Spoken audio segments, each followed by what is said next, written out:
Looking for a cosmic adventure like no other? ZATSWAN, Multiversal Guardian is a high-stakes comic book journey through the multiverse with stunning art and an unforgettable hero. Get your copy today in ebook and paperback formats. Link in the description.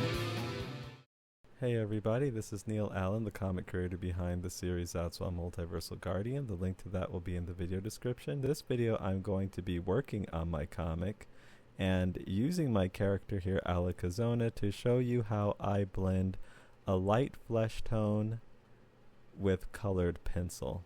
So this is something that can be a challenge for people, especially if you get a set like I'm using here, which is the Derwent Pro Color pencils. There's nothing wrong with the Pro Colors as far as getting a flesh tone, but I have the 24 set, and there's no dedicated flesh color, like light flesh color within the set. But that doesn't mean that you're like up a creek. You can still get a good flesh tone out of the pencils. That said, this video tutorial will be applying to other brands as well. So I am using the Derwent Pro Colors on Clairefontaine Pastel Matte. But of course, feel free to apply this information to whatever paper and pencils you like. So what I'm doing now is I'm using this Sunset Gold color. It's kind of a yellow gold, a bit of a brown in there since it's gold. I'm blocking in the shadow areas, which is really important. So to do that effectively, you need to know where your light source is and where your shadows will fall in relation to that. So of course around the nose you're going to see shadows, underneath the lower lip, definitely around the neck like you see I'm coloring in now, and underneath her bangs. So right now I'm using a rather light color to block in where I want the shadows to fall, but it's really important, I think, to establish where those shadows are, because colored pencil is a medium, I think, that is like watercolor, in that, at least I use it like watercolor in this particular respect. I use the white of the paper for my lightest highlights. So it's important that I preserve the whites of the paper. I don't want to color over where the lightest highlights are going to be. So I'm establishing where the shadows will be so I can stay away from those. I do apologize for the camera focusing and unfocusing. That will stop eventually as the video goes on. So now, as you can see, I'm using a primary red color. That's a pretty strong red. She obviously doesn't have red skin, though. I don't have a pink in this particular set. So what I'm doing is I'm going in with a very light pressure with all of these layers. Actually, you can't see where my hand is positioned, but you can see like it's nowhere near the tip of the pencil. I'm holding further back on the pencil to keep a light hand. All these layers are very light. And now you see I'm actually using that Sunset Gold to veer in closer in other areas of the face and going over all this with layers of white, because I want to keep all of this lightly colored. So you'll see I'm using colors like gold and red, but her actual skin isn't gold or red. And going along with that, now I'm coming in with a blue. So I'm going to be cooling all of this down. If you do look at people's, if you examine their skin, there are all kinds of colors going on in there. Blues, reds, greens even. So if you want that complexity, you don't want to just go in with one basic peachy tone. But to err on the side of caution, I'm applying all of these with light layers. So now I'm using the Derwent Color Spectrum Blue to cool some of this down, establish where the nose is a bit. But you see how I'm kind of getting the contours of the face? So the big takeaways that we've gone over thus far are preserve the whites of your paper, establish where your shadows will be so that you can preserve like where the highlights are. You can preserve where the deepest saturation of color will be, and also use light layers. And I'm applying, to keep things light, as you can see I'm doing now, I'm going over things with layers of white. So I'm doing that periodically, and right now I'm just patiently building up layers. That's the important thing with colored pencil. Patience, patience, patience. I think the most beautiful colored pencil pieces are ones where, you know, multiple layers are built up. And so you just kind of have to get into the sort of zen state of just applying layer after layer after layer. So now I'm going in with the same sunset gold color, I think, or is that like a brown ochre?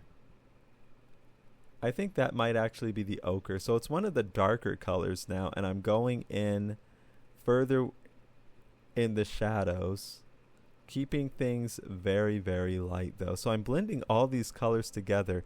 Well, I'm mixing them. I'm not doing a blending technique yet other than layering. The colors will kind of mix on their own as you apply light layers. So I'm using sunset gold, brown ochre, primary red, spectrum blue, a nutmeg color, and white, of course, so far. And now I'm going to get in the lips. I'm establishing them more. The upper lip is going to be darker, and the lower lip will be able to have a highlight on it. Usually the upper lip is almost always like darker colored with more chroma and saturation, and a darker value as well. Okay, so now what I am going to do is come in with Gamsol odorless mineral spirits. After having built up all these layers patiently, I am now going to blend them out with odorless mineral spirits. So this is a different substance. I'm applying it with a paintbrush. It's actually a liquid substance. And what it does is it breaks down the binder that's within the pencils, and it makes the pigment flow better.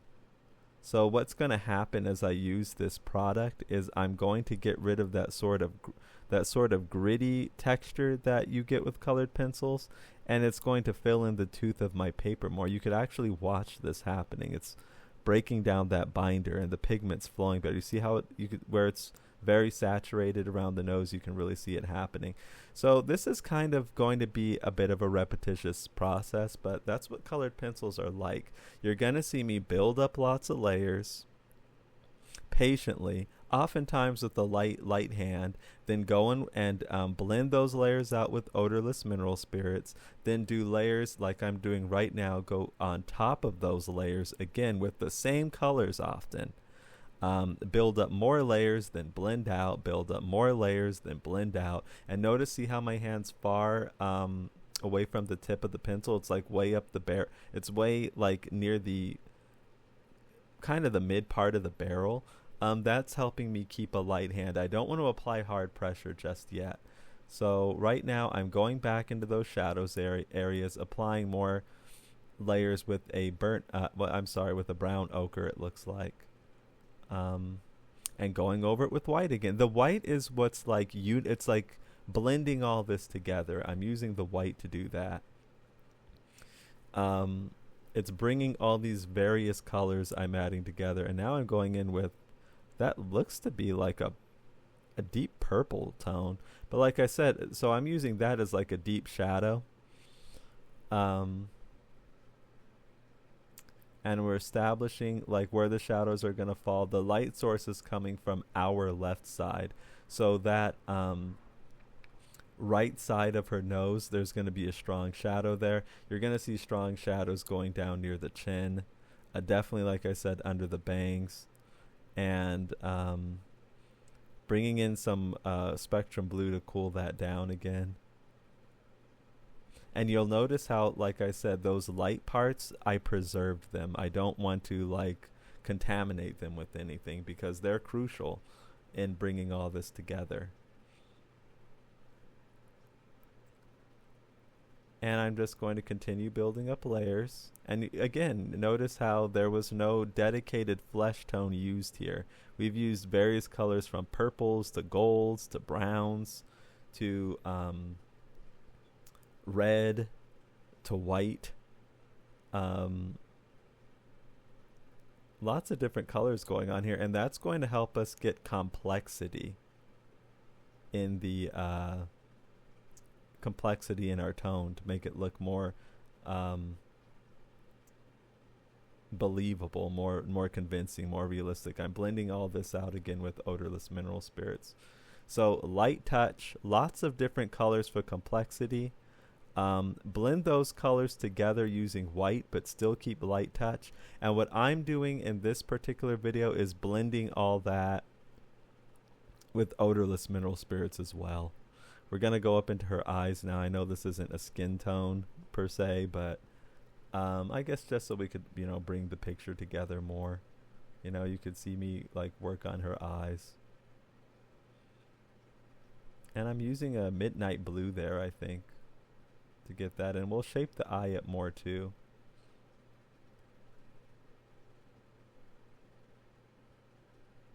But these Derwent Pro Color pencils, I will have a separate review on them, where I can give you my thoughts on them. I did get to use them I did get to put them through their paces pretty well with this, on this particular art piece I did. So I do have thoughts on them, but I'll save that for another video. For now, we'll just keep this on, you know, doing this, keep this video focused on this light skin tone that I'm putting together.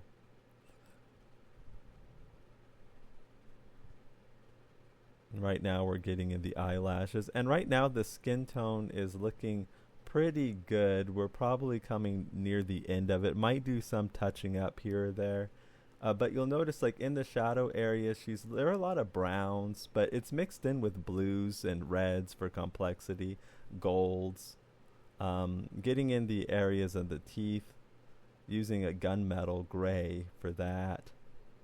And she's starting to really come together, start shaping up her mouth a bit more, her lips. And I think, you know, we've gotten a pretty convincing skin tone here for Alakazona. Now I am starting to go in with more pressure, burnishing.